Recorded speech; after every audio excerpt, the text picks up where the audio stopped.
Welcome to another self-love conversation. My name is Gloria Ward. And as you know, ladies, we talk about many topics as we try to move ourselves to bigger and higher levels. And tonight I'll be speaking with the wonderful Kelly Ann Brana. Is that correct? Kelly Ann? That's correct. I say that because my best friend, her name is Kelly Ann. And Oh, it's like the Southern thing, Kelly, because they try to call me Gloria Jean, right? yes. Yes. I had a flashback to my mom when you said Kellyanne, because I'm like, no one has really called me that in full until it's my mom and I'm in trouble. I know So it. And so, I'm here in Atlanta. So most of the people who listening from the South, they would know, they Kelly get it. and all Y'all that. get it. Licensed therapist, social worker, uh, helping us talk about this major topic, which is, about burnout and how we can actually shine our light bright. So thank you so much for being here. I'm so happy to be here. Thank you for having me. Absolutely. So how did you get here? What made you want to focus on the whole burnout situation? Oh, that is a loaded question, but you got 4 hours? No, so I think it's a culmination of things, honestly. It is lived experience, right? I had my own, what I call spectacular burnout episode.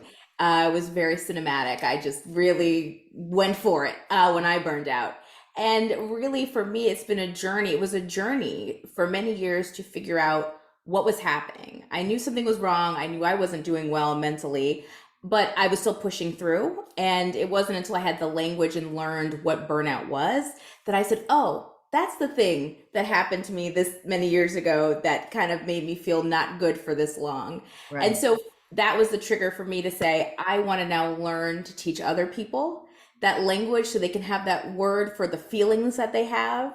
And Mm. also, particularly as a Black woman, it's been my mission to kind of deconstruct the myths that keep us barreling toward burnout, right? Like we just stay in a state of burnout and that becomes a new normal. So that's like the short Cliff Notes version of how I came to this. And so the next question, which is obvious, is explain what burnout is for those who we've heard the term so many times, but what actually is it? And how do you know that you're going through it? Yeah.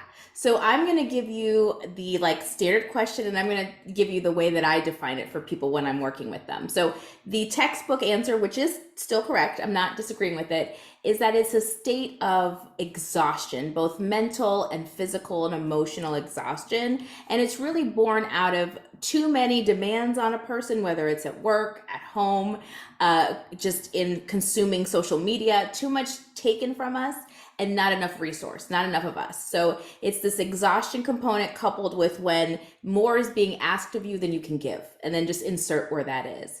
Hmm. And the way I language it to people when I'm talking about it is for me, I consider burnout a betrayal.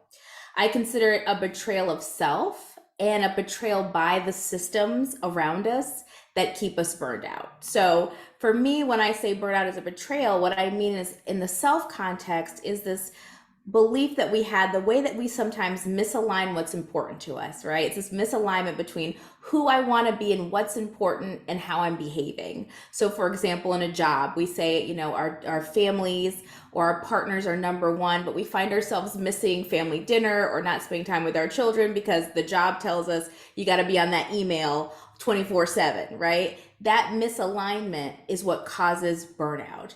But it's not just our fault, it's also the system in place. The job that expects you to work 24/7 for the same pay, unrealistic expectations of partners, those kinds of things. There's systems in place that also burn us out by their expectations and lead us into that space between who we want to be and what's important and how we behave. But Kelly, it's like the culture is that you got to work hard, you got to sacrifice, you got to be able to put yourself out there, and even being a Black woman, and not speaking for all Black women, but you're taught you have to get out there and make it happen. Even if you're a single mom, you go ahead and you persevere and you work through, right? So if these things are being embedded in your mind from society, from your upbringing, and everything, it kind of becomes something that is normal or expected. Like you have to be able to hurt yourself and your body and everything to like get ahead. And it's like, where, how can a person actually find that balance if the world is saying one thing, your parents is saying another thing, and you're killing yourself basically in the process, or you're making yourself sick in the process. Yeah, and that's really the big journey, is to find that balance. And what I tell people is there's kind of three steps internally that you can kind of do for yourself, and that is really around really getting clear and saying out loud again what's important. And it's really important to go into that. You know, I talk about where your values are, where you put your value. So what is important to you? What are the reasons why you enter the work you enter? What is the reasons why you live the life you live, period? Like, what is the ideals? And then really thinking about work and shifting the way you think about work as a place that's not just to kill yourself to be Hmm. validated, but Hmm. a place where you can actually live out what's important to you. Like, I choose to go to work every day. Let's say the really it's like I just do the check, because what's important to me is that I love travel, or what's important to me is I love my family. That if I'm able to come to work and be a good worker and know that I've, done that with integrity, if that's another thing that's important to me, I'm successful, versus these metrics of like answering the phone. Because the truth of the matter is what I say to people is like, says who that we have to Mm. have be in this cycle. And Yeah. let's really think about that cycle and who created it. Right? Yeah. It was not created by women. It Yeah. was created by something else. And then we watch every day in our workplaces, we watch people who are not women, not female Mhm. identified folks, do just fine in the workplace, and they're not killing themselves. Sure enough. So the question is, says who? That's what I like to say. And so that leads to that second piece that I tell people, which is boundaries. And it's something that, particularly, also my interest with women is that we are conditioned, particularly as women of color, we are conditioned to have lower and lower boundaries.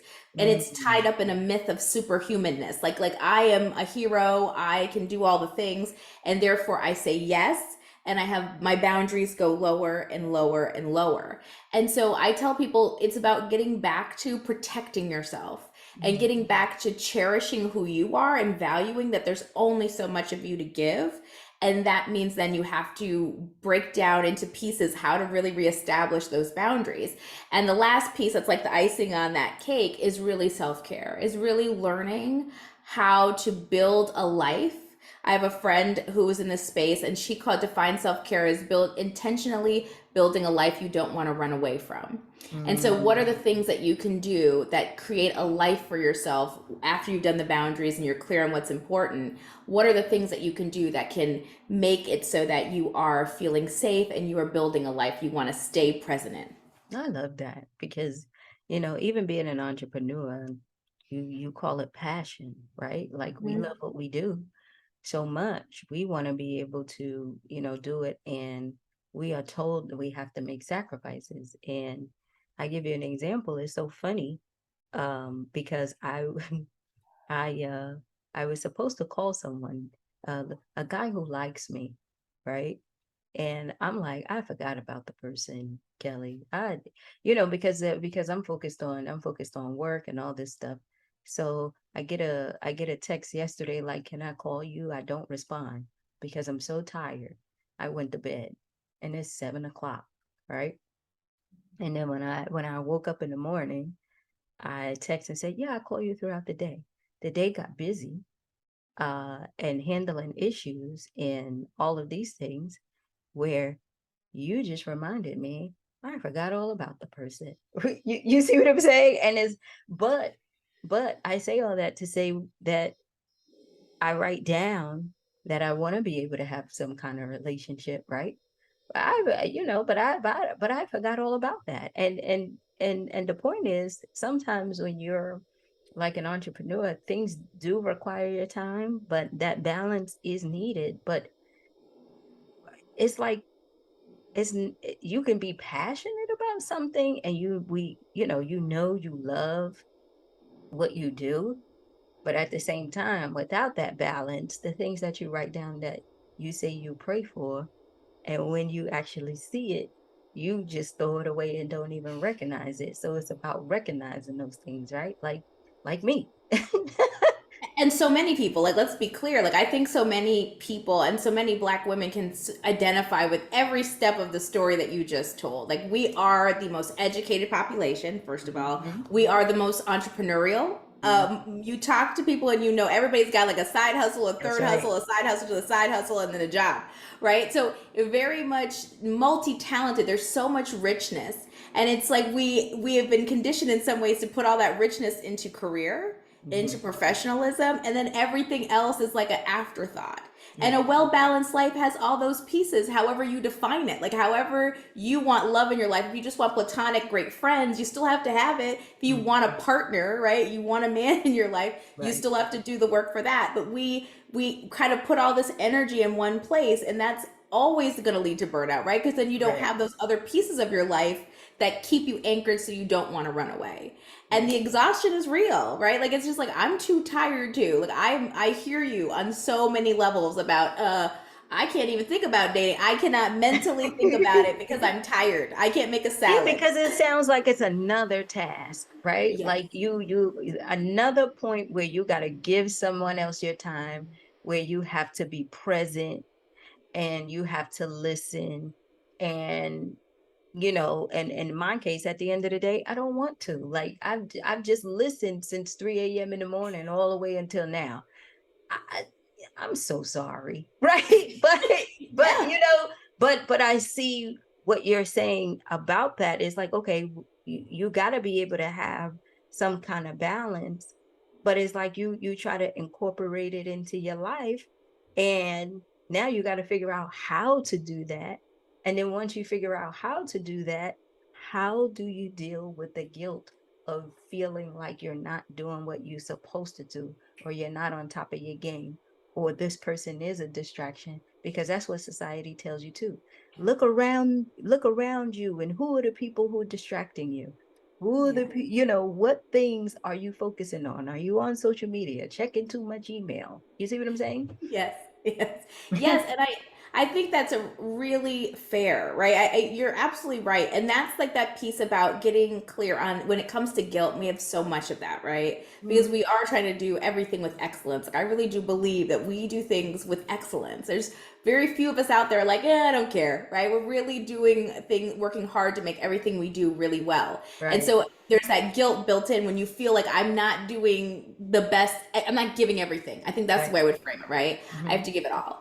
And for the guilt, I tell people part of that is a couple things. One is a really hard thing to hear, which is that it's just ego. Like, I worked jobs where I thought, oh, they're never going to survive without me. I have to come in at 2 a.m. I have to take the call. I have to come in on weekends, particularly as a therapist, right? I've worked with at-risk youth. I've worked in different places, right? Veterans. And then I realized, oh, once I quit, 5 minutes later, somebody else was in the job. Or Yep. once I said no, somebody else came and said, okay, I'll say yes. Yep. And all this time I thought it was me. And it Yep. was like, no, the work is the work is the work. We get, and that's where we change I started changing how I see the work I do. It's not about how much I do, how many calls I take, how many people I see, but more about it back to those value pieces, right? What are the things that matter to me? Was I able to give some kind of gift of some kind? Was I present for someone today? I've had a successful job. Was I present for the people that you work with? Were you present? Would you listen? Did you connect? If that's something important to you, creating connections with different ones, then you had a good day. And it's not dependent on the hours that you worked and getting up at 3 a.m. It depends on, like, did I do the thing that is most important to me, that's at the core of this work? And I think that reframe helps you be able to step away and say, no, I did a good job today. Hmm. It doesn't Okay. have to be 3 a.m. So what does your program do when it comes to being burnout proof, and how do you help women and people actually get through this process? Yeah, well, part of what I do is it's in several ways. One of the things I discovered is that I love helping women and helping individuals, but ultimately, at the end of the day, and you know this from working with folks, the systems are what disrupt them. Like, they can give every skill in the world, and then they go still to a job or are in a relationship or whatever that undermines all those skills. And so, on one level, I work with the organizations, and I really do actual impactful culture work to change really embed inclusion and really embed practices. So that's one tier of what I do. But then when it comes to actually working directly with people, I really talk about daily practices. Like I talk about things that people can do. If you take a topic, let's just take boundaries. What is something you can do in 15 minutes or less that really will shore up those boundaries, that will make things clearer and better for you? What areas of life can you look at? Is it technology? Let's talk about a micro practice that is just about technology. So I really dive deep into tiniest little pieces that can be expected of someone, because when you're burned out, the thought of having to do anything more than 5 to 10 minutes is like, I don't have time for that. Yeah. And it's important to break it down that way. So I work with that. I help develop self-care plans for people. We tackle like anxiety that comes underneath burnout, right? Before burnout, there's this anxiety of guilt and all the different ways it shows up, and really build in small practices under these topics, small ways to build self-care into your day, things like that that keep people kind of sustained. No, that's amazing because I'm like, you basically helping someone structure their day that also includes them and not just what they do or their task and everything. Trying to make basically trying to make their life exciting where each and every piece they're able to see a little bit more of themselves, right? Yeah, I love that. I'm gonna Yeah. that was beautiful the Yeah, way you that's I framed mean that. that's basically what you said because now when you think about that, I did something for me today. You know, I was present for someone. I did my job and now I'm here and I can just sit with me and then make sure that I'm okay and then go ahead and do it the next day and try again. And how long does it take to get to that point though? Because you try for a little bit and then you fall back, you try for a little bit. Like the is it a level of commitment? Because and the only reason why I say that is because that's how a person who is used to getting burnt out looks at it. Like, here's another level of commitment that I got to do, but I got to do it, right? Yeah. Because I'm tired of being burnt out. But you don't want to be burnt out on trying not to be burnt out, you know? Right. Right? You can get relief pretty quickly by starting small. That's the thing I Okay, want people to kind of feel, not overwhelmed by the prospect of, oh, now I got to do boundaries and self care, and I that's got to know right. my values. It's like it's small little ways that you build these blocks, right? And the other piece that I do is once you learn these skills, like once we talk about like how do you determine your values, and once we talk about, and I'll give you for your audience, like I'll send you links of ways to get free ways to kind of start thinking about your values and Oh, the quick awesome. ways to build boundaries. I'm happy to do that. But Mhm. after that, the other piece is community. Like one of the things that is so integral to the work that I have done with individuals is saying now you need to reach out to people. Like we have friends, but we need a friend can be an accountability partner, but not every friend can be an accountability partner, if you know what I mean, right? Right, Finding people who can make sure that we stay in that moment that you just described, that oh, I did something today, I was able to have a measure of like connection with somebody, I've accomplished my job. Having someone to remind you when you start backsliding into, oh, I didn't answer this email, and oh, 5 people need me, and I only have 4 hours of this day, and you start feeling that way. Someone goes, but did you connect with someone today? right, Let's take a breath and remember that you told me what's most important to you is right, that you were able to have create connection. Did you do that today? Then let's take a breath and let's really look at your schedule and see like, okay, you don't have time to see 5 people today. You got time to see three. hmm And two, you'll just tell them we'll catch you next tomorrow or the day after or whatever. It right. really helps to have that piece. And it's not as hard to train people to be there for you as we think, right? That it is Mm, possible to do it in that small way by letting them know what's of value to you and having them keep you accountable. that's awesome. So how do we find you? How do we get connected with you so we could go ahead and get some of these practices in place? Absolutely. So across all like basically social media platforms, it's my name. It's Kelly A. Bonner. Take the N out, but Kelly A. Bonner to reach that. And I give a bunch of free resources daily through those mediums, particularly Instagram. And then my website, letsburnbright.com. That really is honed for women, particularly helping them as professionals to kind of create the life that they really want. Oh, absolutely, because we definitely need it. And like you said, being out here now, being an entrepreneur, a person who's in a professional career, you're trying to deal with everything with the job, you're dealing everything with the business, you probably doing both, and you got a family, right? And you got to figure out how you're gonna get some stuff done. Being able to have a place where you could go and probably just learn how to disconnect while you learn how to reconnect will be like the best thing, right? Absolutely. And the last thing that I would tell people is there is a podcast I've done one season of called Black Girl Burnout that Hmm. has those micro practices. Like it literally has 15-minute or less. It's the podcast itself is 15 minutes or less. Start there. Okay. And they can get those practices and to stay tuned as they follow me in these spaces because I'm about to launch a whole new set of podcasts as well, specifically targeting to helping women attain that kind of alignment.